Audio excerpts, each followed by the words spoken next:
Hello students, welcome back. तो आज हम स्टार्ट करने वाले हैं lecture number 2 of metallurgy. Lecture number 1 में हमने डिस्कस कर लिया था, कुछ इंट्रोडक्शन दिया था मेटलर्जी का। उसके बाद मोड ऑफ अकरेंस के बारे में पढ़ा था, मिनरल्स एंड ओर के बारे में पढ़ा था, मेटलर्जी की डेफिनेशन बता दी थी और एबंडेंस ऑफ एलिमेंट्स के बारे में पढ़ा था। आज हम इस वीडियो में कवर करेंगे दो टॉपिक। फर्स्ट टॉपिक होगा आपका some common ores of metals, ठीक है। एंड दूसरा टॉपिक है extraction process of metals and non metals. तो ये वीडियो स्टार्ट करने से पहले मैं चाहूँगा कि आप वीडियो नंबर 1 को ज़रूर देखें, ताकि आपका जो ओर का कॉन्सेप्ट है वो क्लियर हो जाए। मैंने उसमें बताया है कि ओर्स क्या होती हैं और ये मिनरल्स से कैसे डिफरेंट होती है, ठीक है। तो फर्स्ट वीडियो देखने के बाद ही इस वीडियो पे आएंगे। तो चलिए स्टार्ट करते हैं हम इस लेक्चर को, लेक्चर नंबर 2 को। हेडिंग डाल लीजिए आप लोग। सबसे पहले हेडिंग डाल लीजिए some common ores of metals. Ores के बारे में बताने से पहले मैं आपको बता दूं कि ओर होता क्या है। तो ओर हमारा वो मिनरल्स होते हैं जहां से हमें मेटल्स की प्राप्ति होती है, यानी कि ओर्स को हम प्योरीफाई करते हैं और मेटल्स को उसमें से अलग कर देते हैं, ठीक है ना। तो ओर्स हमारा कॉम्बिनेशन ऑफ एलिमेंट्स होता है। एक तरीके से हम कह सकते हैं ये कॉम्बिनेशन ऑफ एलिमेंट्स होता है। क्यों होता है कॉम्बिनेशन ऑफ एलिमेंट्स? क्योंकि हम इसमें से अपना मनचाहा एलिमेंट्स को by the process of metallurgy निकालते हैं या अलग करते हैं। तो कई सारे एलिमेंट्स होंगे, कंबाइंड फॉर्म में, जैसे कि यहाँ पे आपको दिखाई दे रहे होंगे कुछ फॉर्मूले। इस तरीके से कॉम्बिनेशन में कुछ एलिमेंट्स आपके होंगे जिसमें से हमें अपना मेटल को अलग करना होगा, ठीक है। तो हर किसी मेटल के लिए अलग अलग ओर होती है, या फिर आप ये कह सकते हैं कि जितने भी मेटल्स हैं वो अलग अलग ओर्स में से निकाले जाते हैं, उनकी खुद की अलग अलग ओर्स होती हैं। तो चलिए हम स्टार्ट करते हैं ओर्स के बारे में पढ़ना, कि कौन से मेटल की किस ओर में से मेटल निकाला जाता है। तो चलिए स्टार्ट करते हैं हम। सबसे पहला मेटल जो है हमारा वो है कैल्शियम। नंबर 1 पे मैंने लिखा है कैल्शियम। तो कैल्शियम हमारा कहाँ से मिलता है हमें? कैल्शियम की बेसिकली दो ओर होती है। सबसे पहली लाइमस्टोन और दूसरी जिप्सम। लाइमस्टोन जो ओर है उसका केमिकल फॉर्मूला होता है हमारा CaCO3, कैल्शियम कार्बोनेट। इसके बारे में आप 10th क्लास में भी पढ़ चुके हैं लाइमस्टोन के बारे में। तो ये कुछ ज़्यादा डिफिकल्ट टॉपिक नहीं है कैल्शियम की ओर के बारे में, आपको याद भी हो गया होगा, 10th क्लास में भी आपने पढ़ रखा है। तो आप एक एक करके सारी ओर्स याद कर लेंगे कि कौन से मेटल की कौन सी ओर है। कैल्शियम की लाइमस्टोन हो गई, फॉर्मूला क्या हो गया? Calcium carbonate. दूसरी ओर क्या है? जिप्सम। जिप्सम से भी हमें कैल्शियम मिलता है, लेकिन लाइमस्टोन का हम ज़्यादातर इस्तेमाल करते हैं, ठीक है। मान लीजिए कहीं कहीं पर लाइमस्टोन अवेलेबल नहीं है तो हम जिप्सम से भी कैल्शियम निकाल सकते हैं। जिप्सम का फॉर्मूला क्या है? कैल्शियम सल्फेट हाइड्रेटेड, यानी कि CaCO4 ओके। तो ये होगी हमारी कैल्शियम की दो ओर। अब नेक्स्ट बात कर लेते हैं हम एल्यूमिनियम। यहाँ पे जितने भी मेटल्स मैंने ये लिखे हैं ये आपके ज़्यादातर एग्जाम्स में पूछे जाते हैं, यानी कि इनकी प्रोबेबिलिटी बहुत ज़्यादा है एग्जाम्स में पूछने की। इसीलिए मैंने केवल इंपॉर्टेंट एलिमेंट्स ही यहाँ पे दिए हैं, ताकि आप कंफ्यूज ना हो जाए। ओर्स तो हमारी बहुत सारी होती हैं, लेकिन हम पढ़ेंगे केवल इंपॉर्टेंट। तो दूसरा है हमारा एल्यूमिनियम। एल्यूमिनियम जो है उसकी भी मेन जो है दो ओर होती है। सबसे पहली बॉक्साइट, दूसरी क्रायोलाइट। मेजरली हम एल्यूमिनियम बॉक्साइट में से एक्सट्रैक्ट करते हैं, ठीक है। जैसे हमारा कैल्शियम लाइमस्टोन में से ज़्यादातर होता है, वैसे ही एल्यूमिनियम बॉक्साइट में से होता है। और बॉक्साइट का फॉर्मूला क्या होगा? Al2O3.2s2, ठीक है। यानी ये ऑक्सीडेटेड एल्यूमिनियम होता है जो कि हाइड्रेट फॉर्म में हमें मिलता है नेचर में। नेक्स्ट है आपका क्रायोलाइट। क्रायोलाइट थोड़ा सा डिफरेंट है, इसका फॉर्मूला आपको याद कर लीजिएगा, पहले आपने इसका इतना ज़्यादा नाम नहीं सुना होगा। तो क्रायोलाइट का जो फॉर्मूला होता है वो होता है Na3Al(F6), सोडियम एल्यूमिनेट, F से क्या होता है? फ्लोरीन, ठीक है ना। चलिए ये होगी आपकी एल्यूमिनियम की दो ओर। इसमें से बॉक्साइट वाली ज़्यादा इंपॉर्टेंट है। बॉक्साइट को तो आपको याद रखना ही है। क्रायोलाइट को मान लीजिए भूल भी जाते हैं, कोई दिक्कत नहीं है, लेकिन बॉक्साइट को याद रखना है एग्जाम के पॉइंट ऑफ व्यू से। नेक्स्ट आपकी जिंक। जिंक की जो ओर है उसका नाम है जिंक ब्लेंड। ठीक है, इसका फॉर्मूला होता है ZnS, zinc sulphate, ZnS zinc sulphide. Next है आपकी कैलामाइन। जिंक की ही ओर है ये कैलामाइन। दोनों ही इंपॉर्टेंट है इसके केस में। जिंक में ऐसा नहीं है कि हम ज़्यादातर ये इस्तेमाल करेंगे या ये वाला इस्तेमाल करेंगे, दोनों ही बराबर कॉम्पोजिशन में इस्तेमाल होती हैं, बराबर परसेंटेज में इस्तेमाल होती है। जिंक ब्लेंड का फॉर्मूला है ZnS, कैलामाइन का फॉर्मूला है ZnCO3। ठीक है। नेक्स्ट आपकी इंपॉर्टेंट ओर है आयरन। इसके बारे में भी हम 10th क्लास में पढ़ चुके हैं कि ये हमारी 4 टाइप की ओर से हमें मिलता है। पहला hematite, iron pyrite, magnetite and siderite.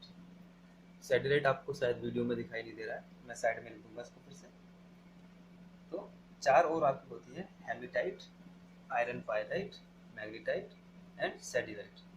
Hematite का जो फॉर्मूला होता है वो होता है Fe2O3, आयरन पायराइट का होता है FeS2, मैग्नेटाइट का होता है Fe3O4 एंड सेडिराइट का होता है FeCO3। ठीक है, आपको दिखाई नहीं दे रहा होगा, मैं बोल रहा हूँ, लिख लीजिए। सेडिराइट का फॉर्मूला होता है FeCO3। सेडिराइट की स्पेलिंग होती है आपकी SE, मार्क करके ये खत्म हो गई। चलिए, सेडिराइट की स्पेलिंग होती है SEDIRITE। ठीक है, ये आपकी आयरन की चौथी ओर है। फॉर्मूला होता है FeCO3। इसको आप इसी के नीचे लिख लीजिएगा, यहाँ पे दिखाई नहीं दे रहा है इसलिए मैंने साइड में लिख दिया है। FeCO3 फॉर्मूला है हमारा FeCO3। ओके, चलिए यहाँ पे आपकी 4 मेन ओर्स खत्म हो गई। अब हम नेक्स्ट ओर्स के देखते हैं। 5th है आपकी मैंगनीज। मैंगनीज की ओर का नाम है पायरोलुसाइट, पायरोलुसाइट। ठीक है, इसका फॉर्मूला है MnO3। नेक्स्ट है आपकी 6th number copper. Copper important है, इसके तीनों ओर को आप अच्छे से याद कर लेंगे क्योंकि ये एग्जाम्स में पूछी जाती है। तो कॉपर की सबसे पहली ओर है चैल्कोपायराइट, या फिर इसका दूसरा नाम भी है कॉपर पायराइट्स। इसका केमिकल फॉर्मूला क्या है? CuFeS2। Okay, Cu copper, Fe iron, sulphur, 3 चीज इसमें हमको मिलती है। ठीक है, इस ओर से हम कॉपर को यहाँ से एक्सट्रैक्ट कर लेते हैं। उसके बाद है नेक्स्ट मेलेचाइट। मेलेचाइट का फॉर्मूला होता है CuCO3 डॉट CuOH का होल ट्वाइस। ठीक है, ये थोड़ा कॉम्प्लेक्स फॉर्मूला है लेकिन इसको आप याद कर लीजिए। मेलेचाइट का फॉर्मूला है CuCO3 डॉट CuOH का होल ट्वाइस। नेक्स्ट और लास्ट आपकी कॉपर की ओर है, ये भी काफी इंपॉर्टेंट है, क्यूपराइट। कई बार एग्जाम में डायरेक्ट 1 नंबर में पूछी गई है क्यूपराइट। तो क्यूपराइट का फॉर्मूला होता है हमारा Cu2O। ओके, तो ये कॉपर की 3 ओर हो गए। उसके बाद आपकी सिल्वर। सिल्वर की ओर का नाम है अर्जेंटाइट। आप लोगों ने देखा होगा जो सिल्वर का फॉर्मूला होता है वो Ag से हम रिप्रेजेंट करते हैं, इसीलिए करते हैं क्योंकि ये अर्जेंटाइट ओर से हमें मिलता है। अर्जेंटाइट ओर का फॉर्मूला होता है Ag2S। उसके बाद है लास्ट हमारा गोल्ड, जो कि हम जानते हैं कि नेचर में हमें ये प्योर स्टेट में हमें मिलता है। हम केवल इसको थोड़ी सी साफ सफाई करते हैं और हमें गोल्ड मिल जाता है। तो इसीलिए इसकी कोई और नहीं है, ये नेटिव मेटल है, इसीलिए हम इसको कहते हैं नेटिव मेटल, जो अपनी प्योर स्टेट में हमें नेचर में मिल जाता है। गोल्ड का फॉर्मूला क्या होता है? Au। तो चलिए, यहाँ पे आपकी जो मेन इंपॉर्टेंट ओर्स थी वो खत्म होती है। अब हम अपना next topic, second topic start करते हैं, जिसका नाम था extraction of metals and non metals, extraction की प्रोसेस। तो चलिए स्टार्ट करते हैं, हेडिंग डाल लीजिए, extraction process of non metals and metals. तो चलिए यहाँ पे एक बात मैं आपको बता दूं कि जितने भी आपके नॉन मेटल्स होते हैं, नॉन मेटल्स, जैसे कि हमारी गैस है नाइट्रोजन, ऑक्सीजन, सल्फर, ये सब क्या है? हमारे नॉन मेटल्स। तो जितने भी नॉन मेटल्स होते हैं इनकी एक्सट्रैक्शन की प्रोसेस, एक्सट्रैक्शन की प्रोसेस नहीं होती है।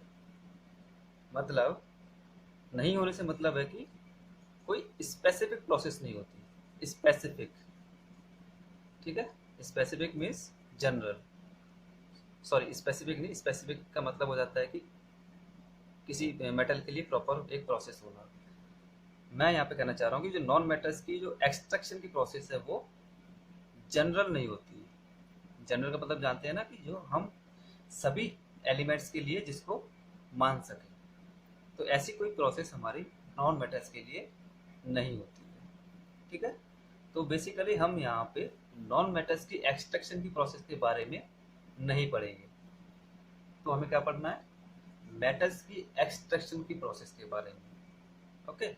तो इसीलिए यहाँ पे मैंने नॉन मेटल्स वर्ड रखा ताकि आपको याद रहे कि हम नॉन मेटल्स की एक्सट्रैक्शन की प्रोसेस क्लास 12 में नहीं पढ़ेंगे, ओके। क्या पढ़ेंगे, मेटल्स की extraction process, extraction of metal, extraction process of metals, ये हम पढ़ेंगे। और इसको क्या कहते हैं हम, मैंने स्टार्टिंग में बताया था, इसको हम कहते हैं metallurgy, extraction process of metals, यही कहलाती है आपकी मेटलर्जी। तो चलिए हम स्टार्ट करते हैं मेटलर्जी।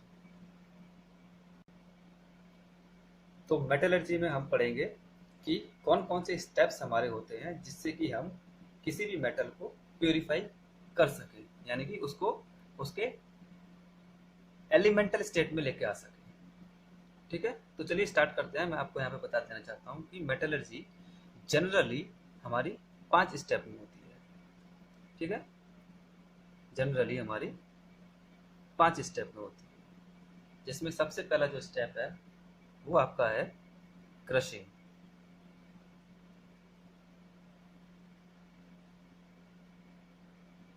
क्रशिंग तो आप सभी लोग जानते होंगे, CRUSHING, क्रशिंग, या फिर हम इसको कह सकते हैं ग्राइंडिंग,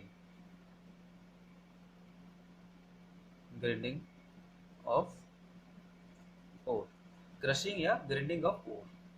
इसका मतलब है कि जो भी आपकी ओर होगी जिसमें से आपको मेटल निकालना है, तो सबसे पहला काम हम करेंगे कि उस ओर को क्रश कर देंगे, क्रश करेंगे या ग्राइंड कर देंगे। दोनों ही काम में एक ही चीज़ होती है कि जो भी आपकी ओर है वो कन्वर्ट हो जाती है पाउडर फॉर्म में, ठीक है, पाउडर फॉर्म में। जैसे कि आप मान लीजिए आपने कभी मिक्सी चलाई होगी, चीनी मिक्सी में डालेंगे, उसके बाद चीनी को हम चला देंगे, तो चीनी आपकी कन्वर्ट हो जाती है पाउडर फॉर्म में। सेम चीज़ हमें यहाँ पे करनी होती है मेटल्स की प्योरीफिकेशन में या एक्सट्रैक्शन में। सबसे पहला स्टेप है कि उन्हें उनकी जो ओर है उसको क्रश कर दीजिए या ग्राइंड कर दीजिए, ठीक है। अब हमारी जो ओर है वो पाउडर फॉर्म में हो गई। सेकेंड स्टेप है कंसंट्रेट, कंसंट्रेट, किसको कंसंट्रेट करना है, कंसंट्रेट द ओर, ठीक है। तो देखिए यहाँ पे जो वर्ड है कंसंट्रेट, ये थोड़ा इंपॉर्टेंट है। कंसंट्रेट द ओर का मतलब है कि जो आपको पाउडर फॉर्म में ओर जो कि पाउडर फॉर्म में हो चुकी है, उसमें से हम कोशिश करें कि ज़्यादा से ज़्यादा इम्प्योरिटीज़ को बाय हैंड निकाल सकें, यानी कि उसमें जो हमारी काम की चीज़ें हैं केवल वही रहें, और जो बेकार की चीज़ें हैं उनको हम हटा सकें। तो इस प्रोसेस को हम कहते हैं कंसंट्रेट द ओर, यानी कि हम ओर को कंसंट्रेट कर रहे हैं, ओर की मात्रा उसमें हम बढ़ा रहे हैं और जो बेकार की चीज़ें हैं उनको कम कर रहे हैं, ठीक है। इसके बाद तीसरा स्टेप है आपका ऑक्सीडेशन, ओके। जो भी आपका यहाँ से बचेगा कंसंट्रेट करने के बाद, जो भी आपके पास बचेगा उसको आप ऑक्सीडाइज करेंगे। क्यों ऑक्सीडाइज करेंगे, क्योंकि ऑक्सीडाइज करने के बाद जो हमारा मेटल है उसको निकालना बहुत सिंपल हो जाता है। आपको कुछ नहीं करना पड़ता, सीधे सीधे रिडक्शन करेंगे, उसको रिड्यूस करेंगे, उसमें से आपका मेटल निकल के बाहर आ जाएगा, ठीक है। तो तीसरा स्टेप था ऑक्सीडाइज कर दीजिए जो भी यहाँ से आपकी कंसंट्रेटेड ओर आई है उसको। उसके बाद चौथा स्टेप है ऑक्सीडाइज करने के बाद जो ओर है आपकी वो ऑक्सीडाइज हो जाएगी। ऑक्सीडाइज होने के बाद उस ओर को आप वापस क्या करेंगे, रिड्यूस, ठीक है, रिड्यूस करेंगे, उसको कह देते हैं हम रिडक्शन। पहले करेंगे ऑक्सीडेशन, उसके बाद रिडक्शन करेंगे, ठीक है। ये करना ज़रूरी हो जाता है क्योंकि हमने जब ऑक्सीडाइज कर दिया है तो यहाँ पे ऑक्सीजन की मात्रा बढ़ जाती है, जिसके कारण हमें ऑक्सीजन को निकालना पड़ेगा, और ऑक्सीजन के रिमूवल को हम कहते हैं रिडक्शन। ठीक है, माइनस करना पड़ेगा ऑक्सीजन यहाँ से, तो उसको कहते हैं रिडक्शन। तो ये वाला प्रोसेस करना ज़रूरी हो जाता है अगर हमने ऑक्सीडेशन किया है तो।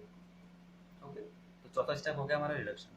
अब यहाँ से हमें मेटल मिल जाता है, लेकिन वो भी प्रॉपरली प्योर नहीं होता, उसमें भी कुछ ना कुछ थोड़ी बहुत इम्प्योरिटीज रहती हैं। तो फाइनली हम लास्ट स्टेप करते हैं प्योरीफिकेशन।